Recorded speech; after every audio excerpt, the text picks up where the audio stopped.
Hi guys, welcome back to another episode of Train Simulator Classic, aka Railworks. Today we're going to be taking a look at the Riverside, Waterton, and Atlantic route. This is one of the payware routes available from Railworks America. This is one of the items offered up to help them keep the website up for all sorts of freeware and such, so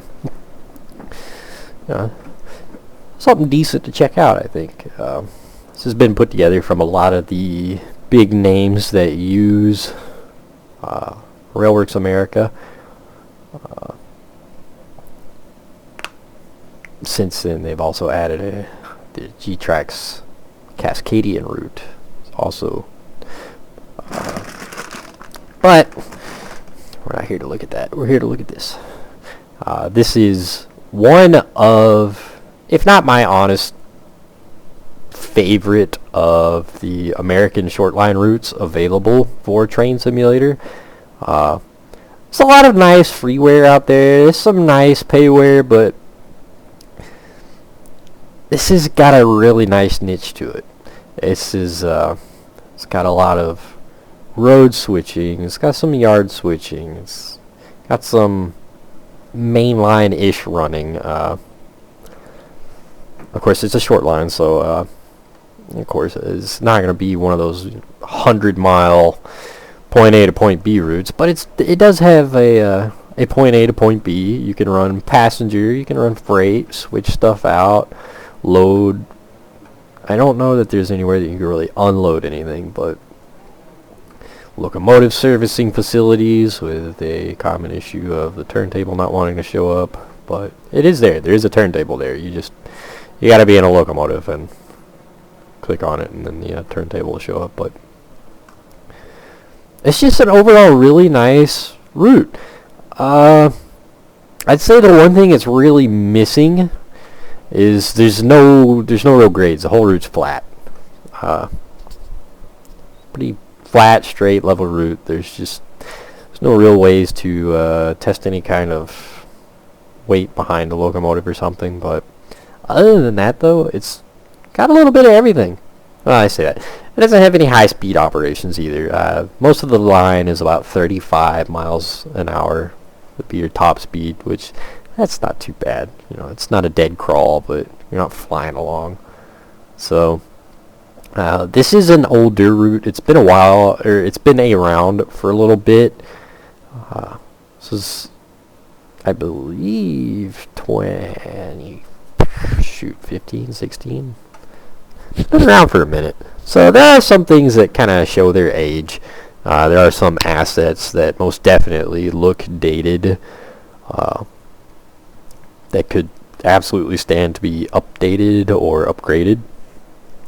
And it's not to say that there's not upgrades. So if you purchase this route, there's a whole page dedicated to the RWNA on Railworks America, and it's got all sorts of freeware available to really add to this route, including route upgrades. So there's a couple bug fixes that you will absolutely want to pick up for the main route. There's a couple bug fixes, and then there's 2 or 3 route revisions, one of which is kind of a backdate, which adds a more in-depth facility, a little bit more yards, more vegetation. It adds more to the industry. Like the one I use is one of the freeware updates that I use. It completely changes this whole area here, changes up this area here, this area, adds an industry way off over there, which we'll look at the reason why that's a thing in a second. But yeah, there's a few updates that really add to this route, but I'm not looking at those because that's not what you're paying for. That's not the initial route. So the initial route in and of itself is not half bad, but I highly recommend checking out some of those freeware revisions, because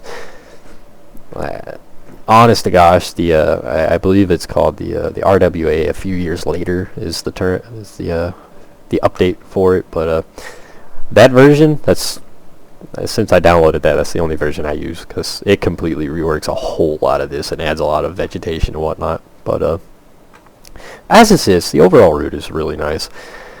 And like I said, it's just really, really nice for anybody that is just kind of looking for a route. It's got a little bit of everything. It adds to a little bit of everything. So like over here, it's almost like it's a Great Lakes route, which I believe that's what it's supposed to be. Kind of a freelanced kind of inland out to the Great Lakes area. So like right now we are sitting at Waterton. This is the main area for the railroad, where the railroad's based. It's got its whole locomotive servicing facility. It's got a set out from the main line. It's got this real neat diamond right here, which is an odd thing to see in Train Simulator, but I don't know if my settings got changed or something, but everything pops in at really weird distances, so that's not an issue with the route, guys. I swear. Looks like my settings have been bunkeried, but this is one of the few times I'll actually be able to go over the whole route too. Oh look! Our turntable decided to pop in.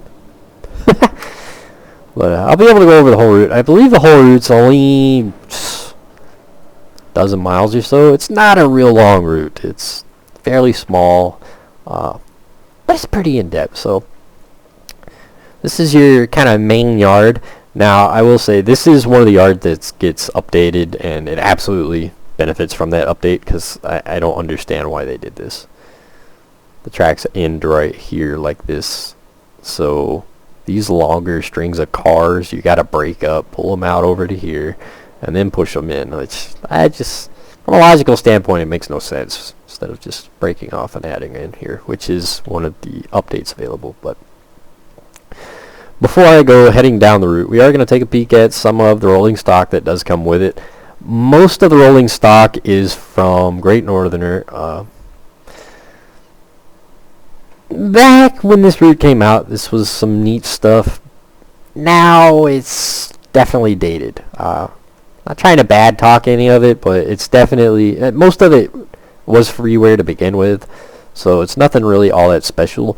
Credit where it's due, the route is not very expensive, unlike many of the things that come, with a DTG stamp. It's, a $30-$40 route, and then it comes with a buttload of this stuff here that's all freeware. That's extraordinarily disappointing. But this route, I believe, if I remember correctly, it's like $15. Now I bought this years ago, so I haven't looked at the price on it, and since then I haven't needed to, but it's a pretty cheap, pretty affordable route, so it's not terribly heartbreaking that you get a ton of reskin freeware. These cattle cars, these are available on this website, but credit where it's due, they are given to RWA for use in this route, so, and it helps keep RWA open. So cattle cars, ore hoppers, these I really like. Like I said, a lot of Great Northern stuff, they kind of show age. The 2D textures stand out like a sore thumb. They're blurry up close. They don't hold up very well. They remind me kind of like the old G-Tracks. What was it? The Portland Terminal. That's a freeware route now. What is it? Main Maritime, I believe, is what it is. I bought that route years ago. That's Portland. It was Portland Terminal when it was a pay-war route, but it's what a lot of the rolling stock reminds me of. It's just dated. It shows its age. So I'm not gonna spend too much time going over it. Just kind of showing what you will get with it, because it's dated. So you'll get cattle cars, ore hoppers, these really cool wood chip hoppers, flat cars, covered hopper, the little MOW, like a 36 wood box car. That looks horrible. I'm sorry, but that roof looks terrible. But a pickle car. It's kind of a weird one. Nobody ever thinks about old pickle car. Pickle car. These 40-foot box cars, pretty typical for a route of this time period. Box cars are a bit dated, but yeah. Low-sided gondolas with various loads. 70 and 55 ton open top hoppers. Yeah. And ice reefers, tank cars, couple caboose, heavyweight cars, heavyweight coaches in a couple different liveries. And probably the cream of the crop as far as the rolling stock goes, the RS1. Alco RS1. You can get this locomotive by itself if you don't want the route. You can actually buy the locomotive individually. For those of you that want the RS1, it is available as a separate purchase. And then there's a ton of reskins out there for the RS1s to use on various different routes, because it's honestly a pretty decent model. Again, it is a little bit dated. There are some things that kind of show their age. However, I believe it reminds me a lot of the RS, or the S, the Alco S, what is it, the S2? That was done, heck knows how long ago. I think, yeah, Alco's RS and S series are all pretty identically basic builds. There's not a huge variant to them, but I believe it's the same dude that did that. I could be wrong. It could have been G-Trax, but I believe that's the guy that that did the RS1s here. They do use the same sounds as that S2, S1, S2. They do use the same sounds as that, so nothing really special there, but the model overall does actually look really nice. And like I said, there's, as far as these old Alcos go, there's not a huge variation to them. A lot of them use the same engine. A lot of use the same horn, same cab layout. So that can kind of be forgiven. The sounds are not that bad. They're just reuses are reuses. You guys know my opinion on reusing sounds. But overall, locomotives are not bad. You will get 3 different locomotives. I guess you could say technically 4. You'll get the RWA variant here with and without a crew, and then you'll get this Lake Superior and Western model. These two did not come as a non-crew variant. These are meant for AI trains. So this mainline loop here, it runs in a huge circle all the way around the entire route. So those are meant to be used as AI to pull trains all the way around this loop to kind of make it look like it's a little busy or something. They're still pretty decent. So you'll get this LS&W, and you'll get this Wisconsin and Upper Peninsula. So not half bad. And like I said, there's a ton of freeware. There's a ton of freeware. If you don't like the RS1s, there's reskins for F7, E8, 44 tonners. Just about all the DTM's U-boats. The GP9s, GP7s. The GP20s, that's one I come back to a lot. The GP20s, the high nose and the low nose, both have a reskin for the RWA. Even a lot, like just about all of machine rails and smoke boxes consolidations have been reskinned for the RWA. So there's a ton of reskins out there if this motive power doesn't float your boat. And of course, there's a ton of reskins for rolling stock. Like this route's gained a little bit of its own little following, and for good reason. Like I said, I love this route. It's one of my favorites. Oh yeah, I forgot. You will get a caboose too. standard caboose in both a gray livery and RWA colors.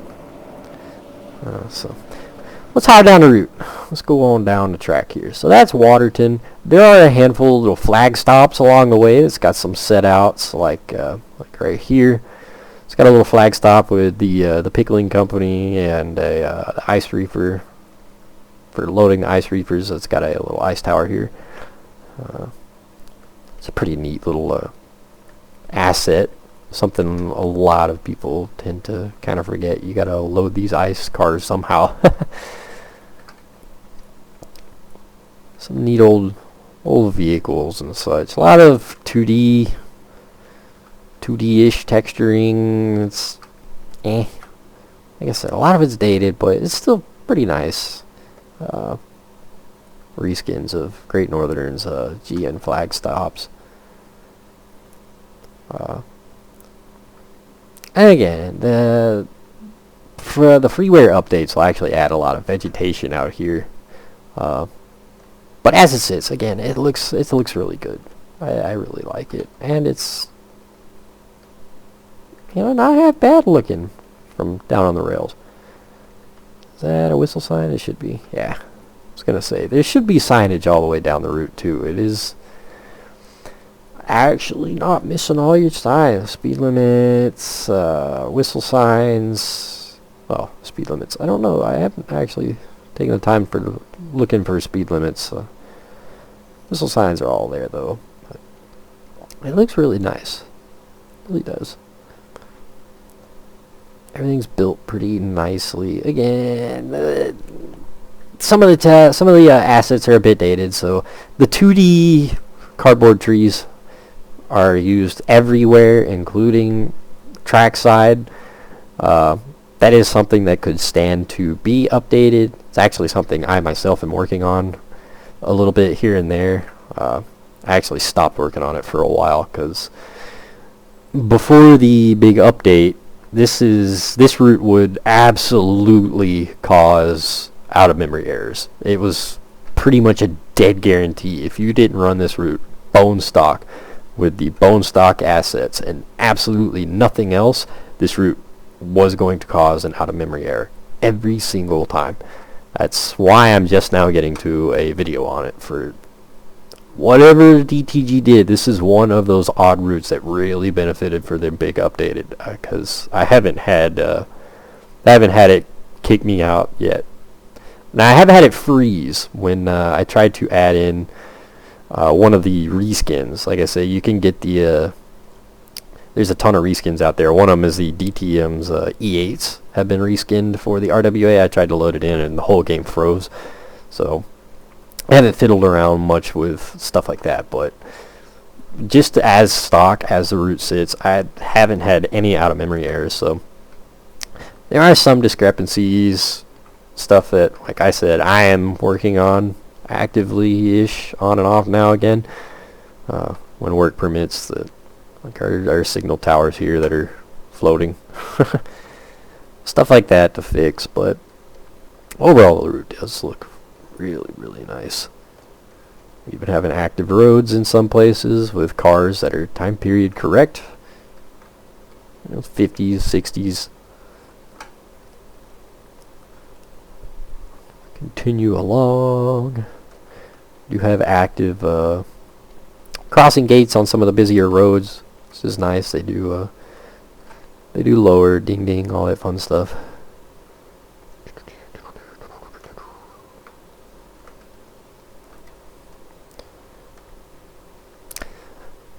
One of the sadder parts about this route is there are some places where it just kind of feels bland. So like all these fields, there's a ton of fields, like farmers' fields and whatnot.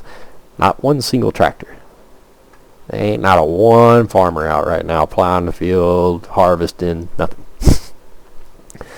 So as far as populating the route, it's definitely lacking. Not a lot of characters on the side, not a lot of little scenes with somebody digging or something. This is not a whole lot going on. It does kind of feel dead in that sense. And then speed limit signs. Here's one. Sometimes they can be a little frustrating. There's no warning whatsoever back here.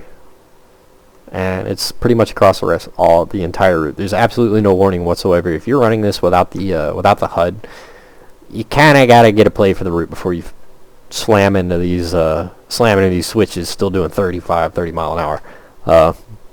Because you have a speed limit sign leaving the yard, but as you get up to the yard, you don't have a speed limit sign until you're in the siding. Then you have a 25 mile an hour sign.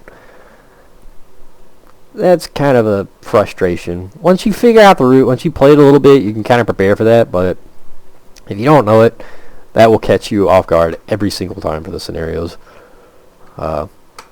As I was saying about the populated, like here's a little flag stop, little town area, which is done up pretty nice. Looks pretty cool. Not one single person though. There's no people, no characters, no nothing. Which just stuff like that could really help. It just kind of gives it a little bit of life, you know. Some guys standing over here, some guys working over here at the grain mill. Maybe a family outside in front of their yard. Something to just kind of give it a little life. But this is one of those flag stops. We got a grain silo. Of course, a small train station here. And back here we got kind of some sort of little industry of sorts. Whole route is signaled, which is pretty cool. It's got American semaphores. It's a really nice one. They do work for the most part. And here's where things get a little funky. So it is a single track main line from Waterton all the way to Riverside, but there are some kind of odd spots. Like here, there's one of our floating people. We finally have a person, and he'd be levitating along with our building and our track. Interesting. But right here, we're pulling a train.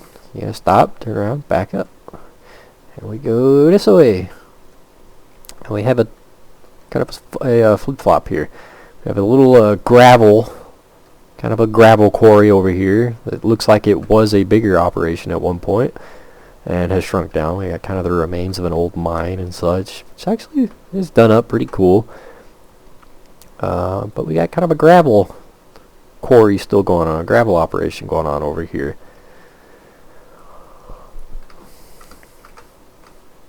And which is one of the loads for these low-ended gondolas, or low-sided gondolas. And we continue down this track, boogity boogity boo, top speed, and we get another grain siding and a kind of small cattle operation. So those cattle cars,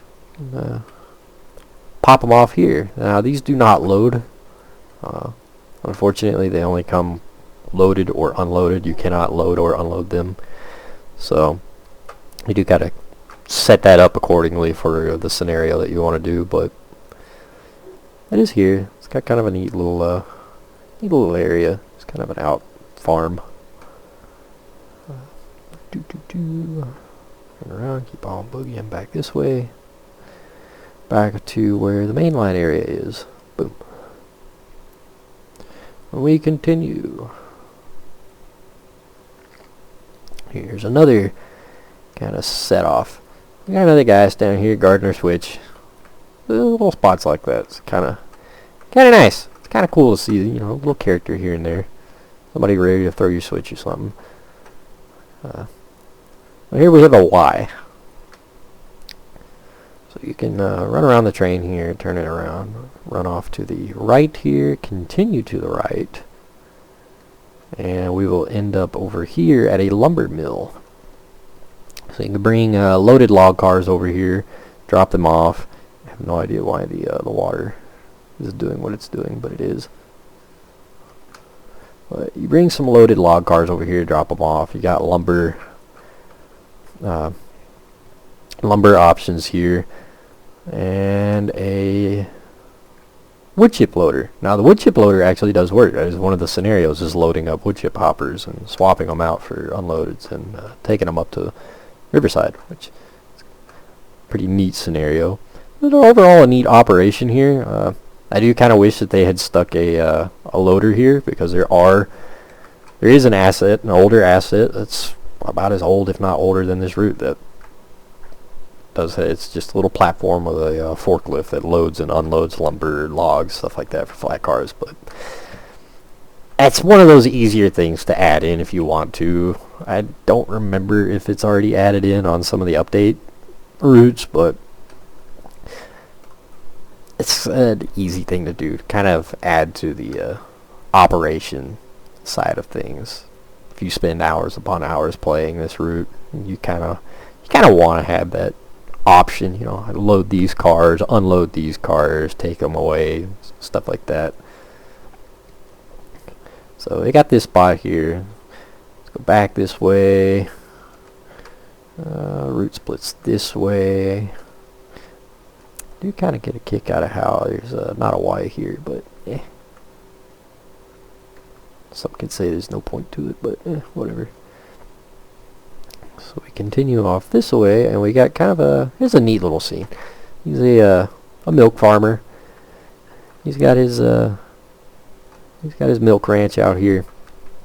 This is a neat little set out for a boxcar or something to imitate loading up some milk or something. This dude gets around. He's throwing our switches and he's selling milk at the same time. Isn't one of the few cool little scenes, I think. But we end up out here and we got another quarry. I don't remember if these are functional though. If any of these are functional for loading. But it is here. So we got this whole quarry. It's got kind of a little yard going on, ready for switching and such. Not sure the point in the tube here that just comes out. But boogity boogity boogity boo. Turn around and go back down our little branch here. A branch of a branch. And we continue. And I'm telling you, this guy gets around. He throwing a switch down there and he's throwing it up here. And we continue.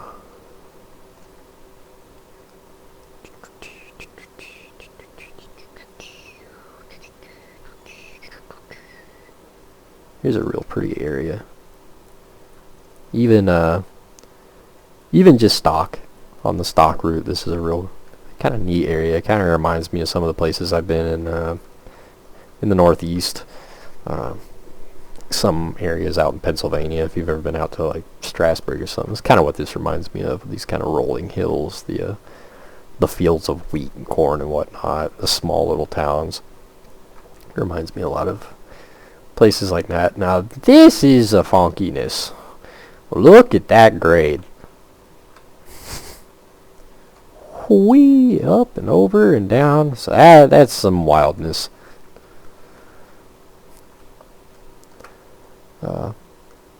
This is one of your more active flag stops on the route. You got a larger train station, kind of a little freight house, some kind of warehouse here and over here.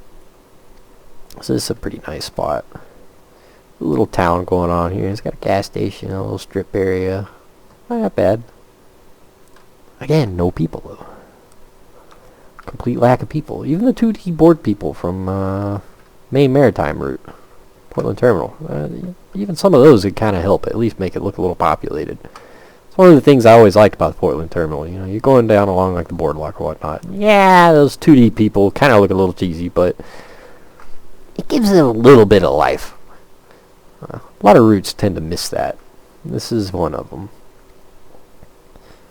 Side dirt roads. We continue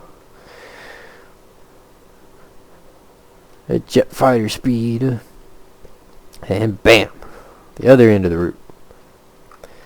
Riverside. Got steam locomotives, water tank over here, and again, like I said earlier, the route. The whole mainline area runs in a huge square all the way around this route. So here it is, coming back down along this way like it's a different railroad. It's got an interchange here. So Continue along, hop into one of these sidings here, dump off cars, and then take loadeds and or empties and oogie away. Yeah, kind of a little coal drop off right here, and this big operation here. So this has a I think it's supposed to be something like a paper mill. So you can bring logs into here, dump your wood chips off here, tank car there. You got these platforms right here for box cars and whatnot. And then back here we've got a spot for fireproof. I'll get it right. Riverside fireproof warehouse gold storage. And then a lumber set out right here. Hillman Lumber. So, nice little operation here. Now, just for your giggles and squiggles, I'm going to run back here just to kind of show you guys what it ends up doing as far as the mainline goes. So, whenever you're setting up your scenario, there's yards on either side of the route for this mainline area with terminals on either side of the mainline route here. So you got these little sidings. You can stick however long a train you want, and you just stick it there, and you can either have it go through the terminal or through the portal, or have it go by the portal and just continue around and whatever. You can set it up however you want, and the trains will just continue in that big giant circle for however long you've got them set up to do that, so that it looks like it's a busy main line whenever you're doing your thing. That looks interesting.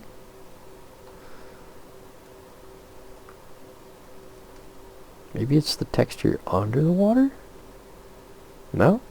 It's kind of a black texture under the water. I don't know why the water looks like that right there. That looks wonky. Looks real wonky. Ah, I see. I think this is one of the regular... It is. There's a brown texture, kind of like a river or something, I guess, underneath the water file there. But it's oogie boogie boogie all the way back to Waterton. And we've worn one of the locomotives for giggles and squiggles. Like I said, it's not a real long route. It doesn't take you a whole lot of time to go from point A to point B. I like running steam locomotives.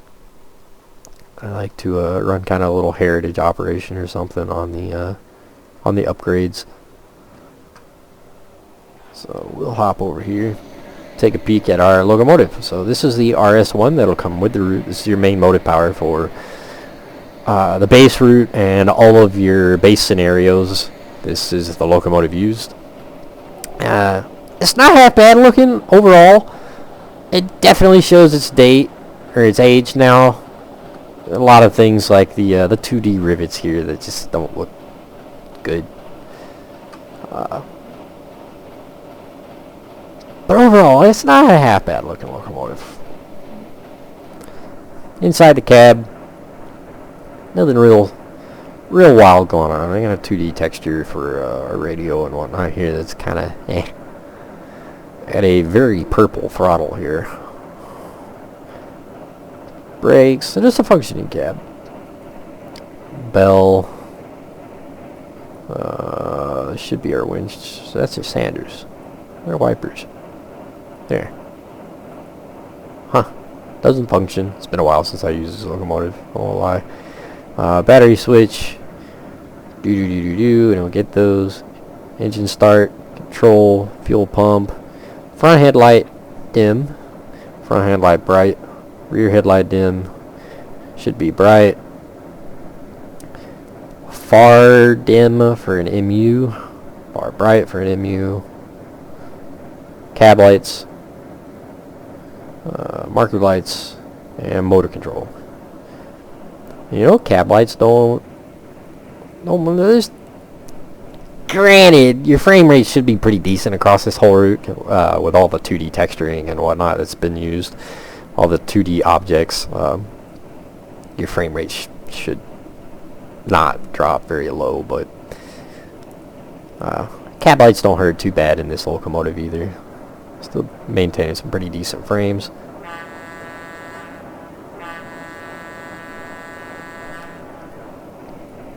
Not the worst sounding horn. Not a half bad sounding bell. It unfortunately does not operate.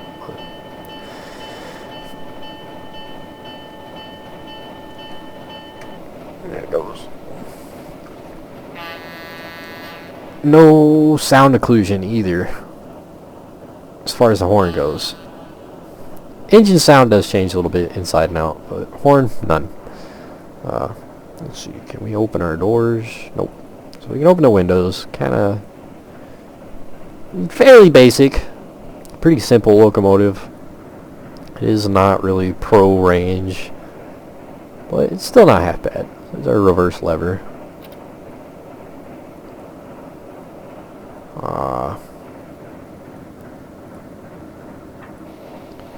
A bright headlight. Not that bad, you know, no weird flare or anything around it, so that's nice. It's just kind of a white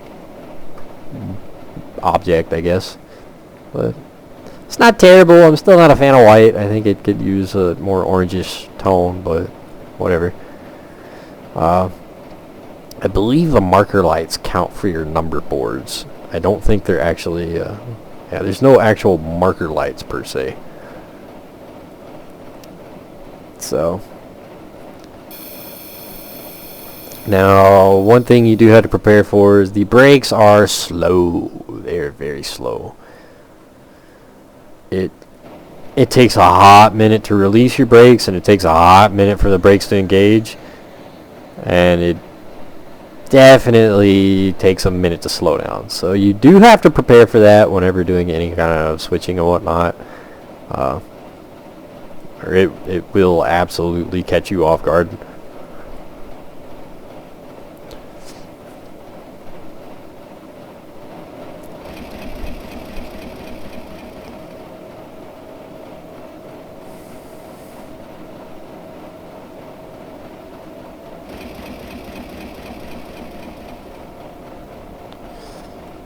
The sounds are not half bad. I'm not a fan of that kind of rev up sound. It's the same rev up sound no matter what.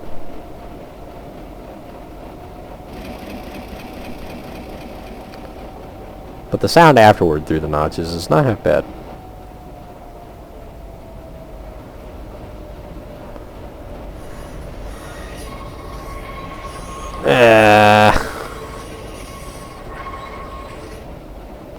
The locomotive doesn't have that awful flange squeal. The cars do.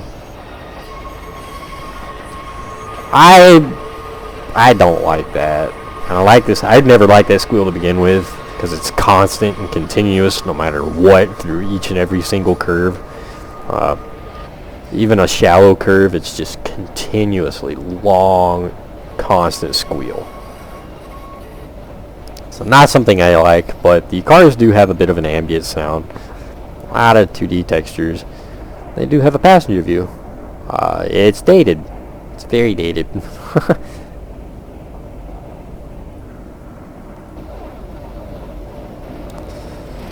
Typically 15 miles an hour through all the yards and the switches and whatnot. 30 along the rest of the main line. However, since we are on the straight area, I'm gonna say screw it, so that we can go through the all the notches.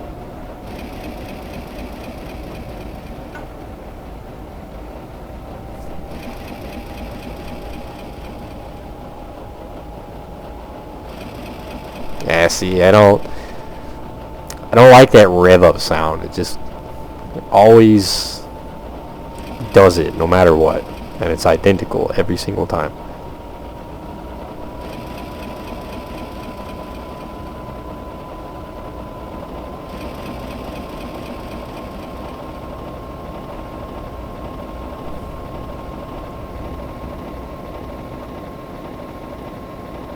It doesn't sound half bad, but there is a noticeable loop in the sound.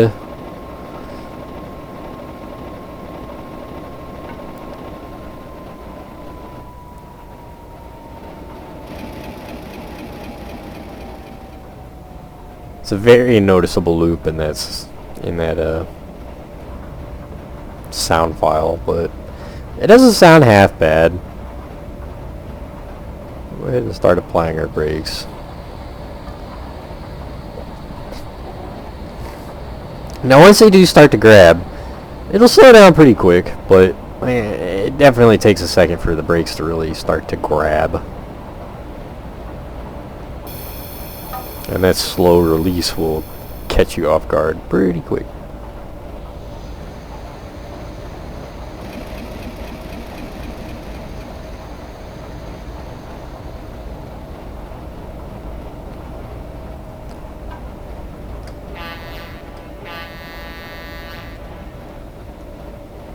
I believe that is the cab lights shining through the cab. Let's see, where were those?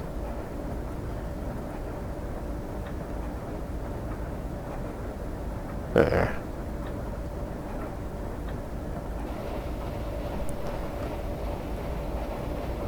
But yeah. That'd be the RS1 that comes with the Route. Overall, it's not a bad model. Well, it's not a bad locomotive. It's done fairly well. It looks fairly good. It runs pretty decent. You know, it's not a pro level by any means. It's definitely not VRC, say, or maybe Repo, but it's definitely not bad. So, anyway. There it is, guys. Oh, goodness. There it is. The Riverside, Waterton, and Atlantic route available from Railworks America. I highly recommend checking it out. Maybe if there's enough interest, I'll do a video on one of the remakes of it that is available. One of the freeware kind of upgrades, because one of those upgrades really helps this route. It adds a lot of vegetation, kind of fixes some of the oddball issues here and there, and adds in a lot of extra industries and whatnot. Really gives a little extra life to this route, so it definitely changes it a bit. Man, there that guy is again. He pops up in some weird spaces. Antonio. But maybe if there's some interest, I'll take a look. I'll go over one of those upgrades. But as it sits, this is the route that you will get when you buy it. And as it sits, it's really worth checking out, I think, especially if you like short lines or kind of mixed operations and such. It's well worth checking out. It is definitely one of, if not the best short line available for multi-purpose, and it's freelanced, so you can get away with anything and everything. You want to run Union Pacific down this road, you can run it all day. You want to run Norfolk and Southern, or you want to run some old, some of the early machine rail stuff.